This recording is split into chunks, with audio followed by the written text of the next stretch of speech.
నా పేరు Paramjyothi, All India Bahujan Samaj Party state coordinator. All India Bahujan Samaj Party అనేటువంటి ఈ నేషనల్ పార్టీ గత 3 నెలల క్రితం ఏర్పడింది.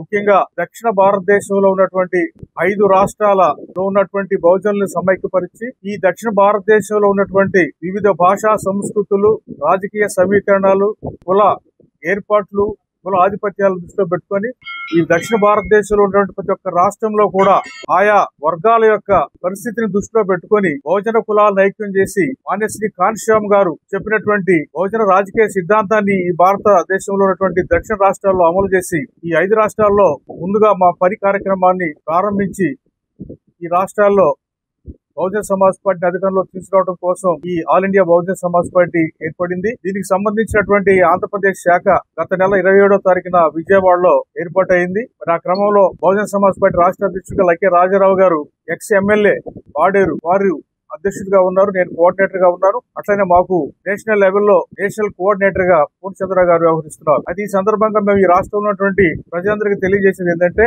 మరి ఈ రాష్ట్రంలో ఉన్నటువంటి 2 పార్టీలు, 2 కులాల పాలన జరుగుతుంది. దానిలో ముఖ్యంగా ఇప్పుడు అధికారంలోకి వచ్చినటువంటి చంద్రబాబు నాయుడు గారు గతంలో అధికారంలో ఉన్నటువంటి జగన్మోహన్ రెడ్డి గారి యొక్క సామాజిక వర్గం ఏదైతే ఉన్నదో మరి ఆ సామాజిక వర్గం సంబంధించినటువంటి పార్టీ అని చెప్పి ఒక పక్క చెప్తూ మరి నేను ఈ బహుజన కులాలకి అన్ని కలిపి అందరికి ఉపయోగపడేటువంటి విధమైనటువంటి పాలన తీసుకొస్తానని చెప్పి అధికారంలోకి వచ్చాడు. వచ్చిన తర్వాత మరి జగన్మోహన్ రెడ్డి లాగానే ఇంతకుముందు ఆయన ఏదైతే రెడ్డి కుల సామ్యంతో ఏదైతే పాలన కొనసాగించాడో ఇప్పుడు కూడా చంద్రబాబు నాయుడు గారు అధికారంలోకి వచ్చి కమ్మ కుల పాలన ఆధిపత్యంతో జరుగుతున్నది. కాబట్టి ఈ సందర్భంగా మరి బహుజనాల యొక్క ప్రయోజనాలు, బహుజనుల యొక్క అవసరాలు ఈ రోజున ఈ ప్రభుత్వం నెరవేర్చడం లేదు. కేవలం రకరకాలైనటువంటి కారణాల మీద మరి ఇంతకుముందు జగన్మోహన్ రెడ్డి పరిపాలనలో ఈ రాష్ట్రం అధోగతి పాలైందని చెప్తూ ఇంకా సంవత్సరం అయిన తర్వాత కూడా మళ్ళీ అదే విషయాన్ని మళ్ళీ చెప్తూ ఈ ప్రభుత్వం చేసేటువంటి కార్యక్రమాలు ఈ రోజున ప్రకటించే పరిస్థితి కనిపించట్లేదు. మరి మనందరికీ తెలిసిన విషయమే, మరి బీసీలకి మరి రక్షణ చట్టం తీసుకొని వస్తా అన్నాడు. దాని గురించి మరి మర్చిపోయాడు. మరి పక్కన ఉన్నటువంటి రాష్ట్రంలో బీసీ కులగణన అనేటువంటి కులగణన జరిగింది. మరి కులగణన జరిగిన తర్వాత వచ్చినటువంటి కులగణన వివరాల ప్రకారం అక్కడ 42% రిజర్వేషన్ ఇవ్వాలని చెప్పి తెలంగాణ ప్రభుత్వం మరి ఒక ప్రకటన చేస్తే దానికి సంబంధించిన కార్యక్రమాలు ఉంటే మరి ఇక్కడ వచ్చేలాకి చంద్రబాబు నాయుడు గారు దాని గురించి ప్రస్తావించట్లేదు.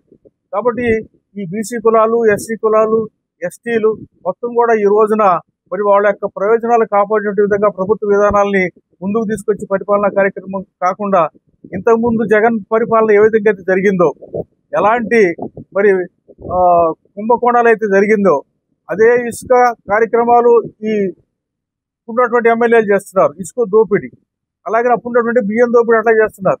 ఇక్కడ లిక్కర్ కూడా ఈ రోజున లిక్కర్ అనేటువంటిది మరి కాంట్రాక్టుల పేరుతో జరుగుతున్నా కూడా అక్కడి నుంచి కూడా మరి ఎమ్మెల్యేలు, స్థానిక ఎమ్మెల్యేలకి సరే ఒక ముడుపులు అందుతున్నాయి. మరి గతంలో ఏదైతే చంద్రబాబు నాయుడు గారు మరి జగన్మోహన్ రెడ్డిని పరిపాలన విధంగా ఏ విధంగా విమర్శించాడో అదే కార్యక్రమం ఇక్కడ జరుగుతుంది. కాబట్టి మేము కోరేది ఏంటంటే ఈ రాష్ట్రంలో ఉన్నటువంటి ఈ 2 పార్టీల, 2 కులాల ఈ సామ్యం అనేటువంటిది పోకుండా ఇక్కడ బహుజన కులాలు అధికారంలోకి రావు.